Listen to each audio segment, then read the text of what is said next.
pals. Welcome back to 100 miles, 100 days on a $100 treadmill. I'm Tanya, that's my cat Crookshanks, and today we are going to walk a mile while we talk about unboxing my new Loungefly for my Disney trip. We're going to look at those Valentine ears that are finally finished and look at maybe how to modify those Blue Bayou reservations that we were talking about yesterday. So let's take a walk.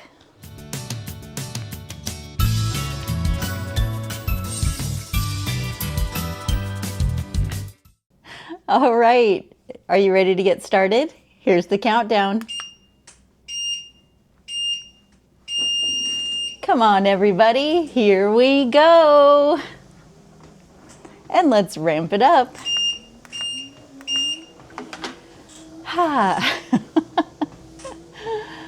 You'll see in the bloopers why I'm laughing already. Anyway, welcome back to day 43.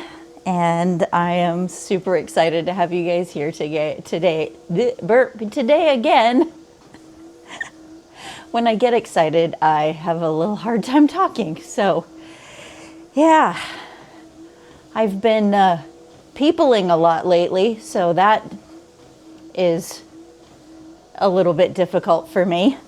People who know me know that I am fairly introverted. Like, I'm really good at being by myself. I love to sew, I love to craft, I love doing all that stuff. I love just focusing on doing things that don't require outside stimulation, and I've just kind of always been that way. I'm happy in a sewing room, and the past couple of days I've been getting out and doing things with other people, and I got up this morning and I was like, I don't know why I'm so exhausted. And then I realized, because I'd been out there peopling, and it's, for those of you who maybe don't know me personally, I might seem like I would be completely fine in just about any given situation. But, when I'm doing this, I'm all alone in my house with my cats, and I'm just talking to you, but I don't know, it's very different than having to be in a social situation. So yeah, there's just a little bit about me. I tend to be pretty seemingly extroverted when I'm talking about the things that I love, like Disneyland and things that I know. And so a lot of my close friends just kind of look at me sideways when I say I'm introverted, and then I go and do something like I did today, which was go down to this store that has just opened recently, not just a couple of blocks from my house, that sells, it's all vintage toys and memorabilia from my childhood. It's like the most awesome Gen X locker that you would ever hope for. And I walked in there and got overwhelmed and wanted to talk to somebody about the collection of Star Wars figures and vehicles that I have, and if they would be interested in buying any of them. And I was looking through their shelves, and I got kind of excited because I saw that a few of the things that I have, a few of the figures that I have even, they were retailing for over $100 a piece. And I let myself get overwhelmed with that, and then overwhelmed with talking to one of the owners of the store who was very interested in what I had. And and I just stopped in the middle of our conversation and I said, I am so sorry. I said, if I was at home by myself, I would be able to tell you all the details, the names of all the characters that I have, all of that stuff. But because I'm out in public talking to another human, I can't remember a thing. And he was so kind. He was just like, you're doing great. And it's one of the things that I have realized, that if I go ahead and just let people that I'm meeting for the first time kind of know what my anxiety does to me in public, everybody's very kind about it. So I don't feel like I have to kind of go into that full-on panic mode and need to run away from situations, which is another thing I tend to do, is get into something, get flustered, and later on I go, that was weird. I met somebody, blabbered off something, I have no idea what I said, and then I simply turned around and walked away. Because, like the joke that has been in the past with some of my friends and I is, okay, I'm done. And like, that's what Tanya does. She just like engages and then she goes, okay, I'm done. Turns and goes away. So there you go. If you ever meet me out in public and I'm all kinds of flustered because I don't know you, then that's exactly what's going on. One of the joys of being me. As I've said before, I'm in my 50s. I am just starting to finally embrace who I am, and that I'm not the norm, and that's okay. But you guys seem to be responding to it, so I'm gonna keep doing it. All right, so by now I should have those Valentine ears up on the Etsy store for sale for you guys. If you're interested in that, I will put the QR code up here for you to scan. And yeah, it's a great way to support me, support the channel. If you want to do that, I would be more than grateful. Thanks. And let's go ahead and unbox this new Loungefly.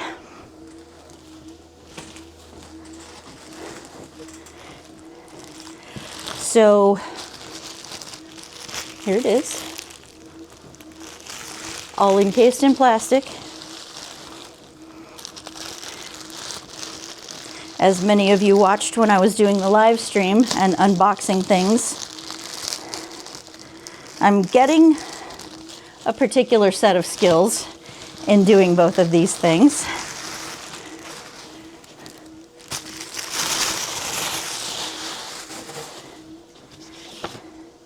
But I'm not necessarily not going to fall down. All right, here she is. So she's very iridescent. That is so cool. And then it's all of the like kind of old school Mickey Mouse and Friends. So this is the Disney 100, which is why I got this, because it is celebrating the 100 years of the Disney Corporation.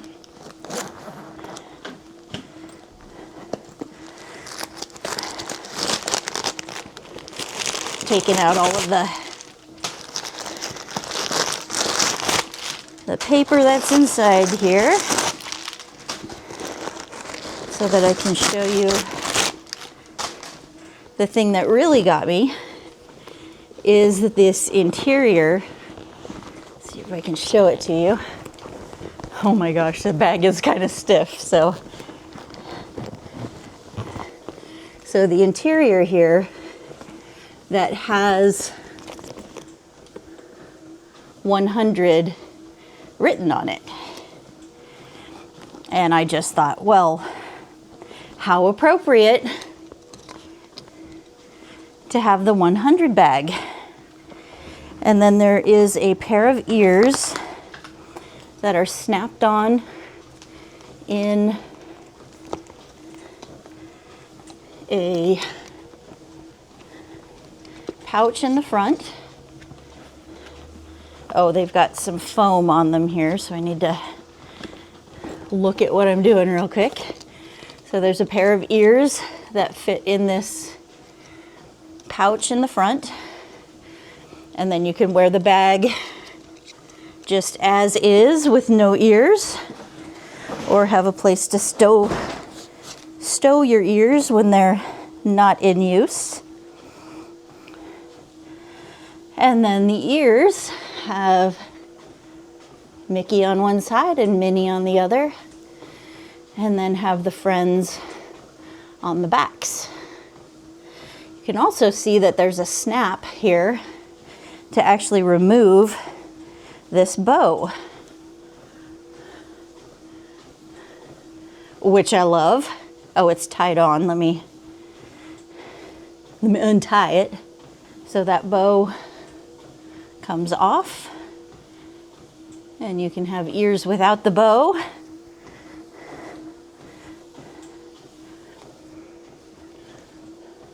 Those are pretty sweet. I like them. Oh, they're so cute. And they're so iridescent. Oh, I'm gonna be so happy walking around with those. So my ultimate goal is to use these characters, translate them down into the outfit that I'm gonna be wearing on that 100th day when we're walking in Disneyland. And to have like these guys like sort of like doo-doo-doo walking along the edge of the skirt, celebrating my 100th day with me. So I really like those. Those are super cute, and they're like corduroy on the ears. And they have the Disney Loungefly is embroidered on. And the tags look like they're very easy to tear off, so that makes me happy. I might take that bow and make it just a little bit smaller, because I don't really care for the fact that it kind of covers up their faces. So we may just go ahead and modify those for ourselves as well, eh? So it's kind of funny with that removable bow that it's almost like Loungefly has been listening to me with. Not all of us like a Minnie Mouse bow on top of our heads. So this is how they fit in for travel. And then there's a snap on either side to snap those down, and you can carry them as part of your bag. So I'd never gotten one that had ears with it before. And when I found that one, I thought, well, it's really cute. I like the iridescence. I like the coloration of the pinks and the blues, which are very 80s to me. It just kind of has a whole 80s vibe to me. And yeah, just think that's super cute. So I'm gonna have a lot of fun with matching up those colors and making my outfit to walk around Disney. And on that note, let's go ahead and when I talked to you guys yesterday, I talked about how I was going to modify my reservation that I had made for Blue Bayou, because I went ahead and talked to Chris, and we decided that that heck yeah, we wanted to go there during lunchtime, because we absolutely wanted to get the Monte Cristo sandwich. He's he's so funny when it comes to this kind of stuff, because he is just the most kind person when it comes to my obsession with Disneyland. And he just looked at me and he said, well, isn't the Monte Cristo sandwich the whole reason that we would go to the Blue Bayou? And I said, well, yeah, but I mean, it's also about the ambiance and the celebrating of the day. And he said, no, we should just change that to a lunchtime. So I went ahead and modified that so that we will be doing our railroad tour. Then we'll get off of the railroad tour, have a little bit of time in between that and going to lunch that day. And we are going to open the Disneyland app. And when we get to this landing page, what we're going to do is scroll down. And now you can see that the website has had time to talk to my app and has updated my upcoming plans to show me that I have that Disneyland Railroad tour on March 15th at 11:15, and I also have a Blue Bayou restaurant lunch at 3:20 on the same day.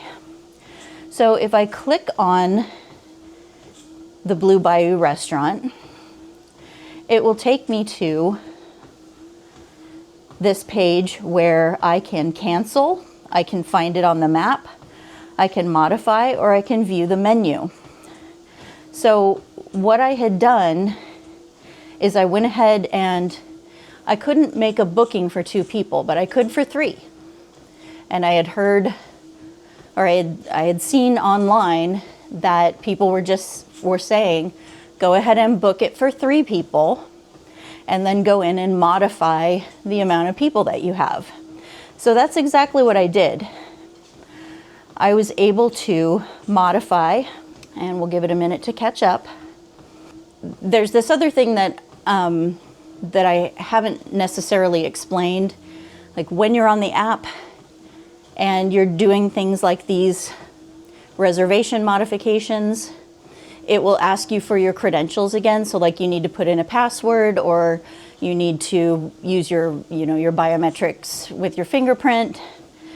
And that's because you're working between the app and the Disney website. So when you're signed into the app, you use the same credentials to sign into the website. That way they can talk to each other when you're making these plans. And that's how your app keeps track of what reservations you have for that day.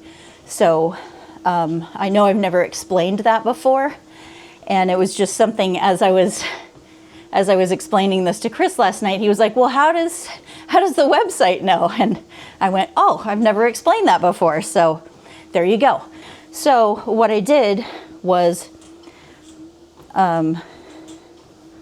I went in and I modified my time, and then I went in and I modified my party size. So if you click edit, you can choose a different party size. So when I'm modifying the party size, it only lets me choose the time that I have already chosen. So this is where if you're going to modify the time, you modify the time separately. If you're going to modify the amount of people, you have to modify that separately. So it won't let you do both at once. But you can see right there that the 320, which is what I already have, is what is available. So I would be able to modify, choose a different, I'm just not going to actually click these because I don't want to mess with my reservation, but I could click a different number to modify that number down to the number that I'm actually going to have, and click that same time so that they know there will be fewer people at my table.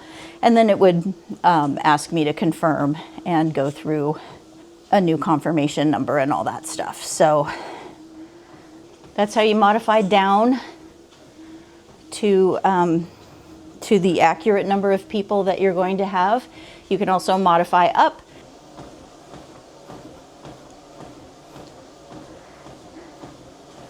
There it is, 1 mile. Congratulations, pals. All right, pals, good job. That was another mile down on our 100 miles, 100 days on a $100 treadmill. I'm Tanya. These are all my baby palm trees. Got a whole little greenhouse full of baby palm trees. Oh, and there's the ears. Look, I got it figured out. They're reversible. We'll see you tomorrow, pals. Bye. Here's the countdown. Or just the turning on of the machine. Blooper number 1. Man, I can't talk today. Boop, boop, boop, boop, boop.